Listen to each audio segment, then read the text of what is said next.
My name is Hardass Johnny, the Whistling Pyro. Welcome to Pub Pyro Perspective, where we look at some details and strategies you can use to enhance your play. Take a look at the bottom left and right hand of the screen. Strategies marked as Pyro are Pyro specific. Strategies marked as Team are generally applicable in organized or competitive environments. Strategies marked as Solo are self-centered and may change if you have teammates nearby. Feel free to discuss how each strategy might change in a different situation. Let's start with a quiz. Pay attention to this engineer on upward between second and third point. Leave a comment predicting where he'll go after this encounter. We'll come back to this later. Pushing the cart, I get hit once by a rocket. I notice two things about the soldier. He's reloading, and he's got a cool hat. I have the high ground and jump on the cart. This covers three options. If the soldier walks forward or sideways, I have the high ground and he's next to me, which is good since the soldier is reloading. If he walks backwards, I'm keeping the high ground and a fairly close distance.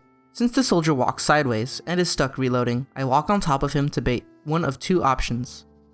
He'll either turn around or keep facing forward. I expect him to turn around for a few reasons. This soldier knows how to strafe and move competently, and he has a cool hat. Since he's not godlike or new to the game, but instead pretty good, I can judge that he'll turn around out of instinct. With that judgment, I can juke back to my original position and finish the job. Let's take another look at this NG. If you guessed he'd flank around underneath, you were right, and so was I. You can make this judgment based on how close he hugged the wall as he retreated, and how aggressive he was willing to be. This engineer shows confidence in his movement, willing to take shots at me just outside of air blast range. Engineers like this have a tendency to want to be sneaky, which makes them quite predictable.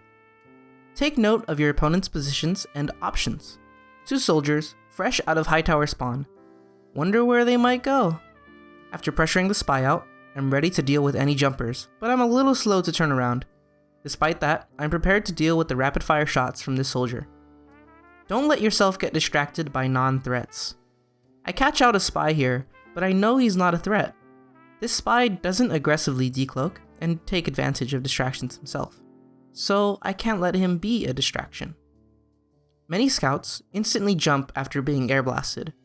Aim at the head to cover both options if you're running flare, or just aim higher if you're running shotgun. Speaking of scouts, take note of their movement. If they show competence and stay at a decent range, try not to engage these scouts out in the open. Air blast is a key tool in this matchup, which means open space engagements allow scouts to negate that tool. Know your friends as well. If you show a medic some extra love and attention, you may find yourself a partner in crime. It also doesn't hurt to have double unusuals. Air blast is a valuable tool, far more than meets the eye. Aim assist is nice, but controlling space and positioning is incredibly versatile and useful. Let's take a look at some examples. If you catch a Dead Ringer Spicicle spy near the wall, you can air blast him against the wall a couple times to make tracking him easier. If you're facing up against the Pyro who won't click M2 and use your superior positioning and intelligence to outrange or outdamage the Pyro. A heavy and a sentry? Better retreat, right? Wrong. I can air blast the heavy off the ledge to nullify him. Looking to the left, I can see the soldier, so I prepare to focus on him after the heavy. After taking out the sentry, I re-air blast the heavy just to put extra distance between us. After that, I just try to survive. And of course, don't forget to turn your enemy's projectiles against them, especially when they just give them to you for free. All happy accidents are purely skill, no exception.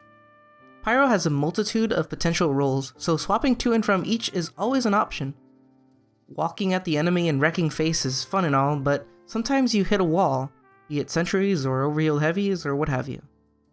Don't feel bad about taking a step back and letting the enemy come to you. Protect sentries or use them as a helpful distraction or increase knockback. Regardless of your class, every bit helps against sentries, and once sentries are down, you may find a lot more room to regain your momentum and start pushing forward again.